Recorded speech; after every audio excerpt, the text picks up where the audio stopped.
Hey everyone, want to learn how to use Roblox Studio? Roblox Studio is the official game development tool for Roblox, allowing you to build worlds, create gameplay mechanics, write Lua scripts, and publish your own experiences. In this full guide, I'll walk you through the basics of Roblox Studio in 2026, so let's get started. First, launch Roblox Studio and sign in with your Roblox account if prompted. Once you're signed in, you'll see the home screen with templates and your recent projects. To begin, choose a template such as baseplate, obby, or racing. The baseplate template is ideal for beginners because it starts with a clean, empty workspace. Now let's explore the main parts of Roblox Studio.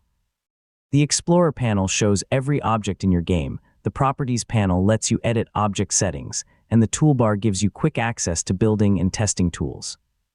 Next, add objects to your world using the Home and Model tabs. Insert parts, resize them, rotate them, change their colors, and position them to create your environment. Click the Play button to test your game. This lets you experience your game as a player and verify that everything works correctly.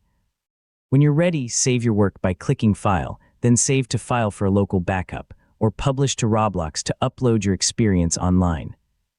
You can continue updating your published game whenever you want, and that's how to use Roblox Studio in 2026. Once you're comfortable with the interface, you can begin learning Lua scripting, advanced building techniques, animations, and game design to create even more exciting Roblox experiences. Thanks for watching, and I'll see you in the next tutorial.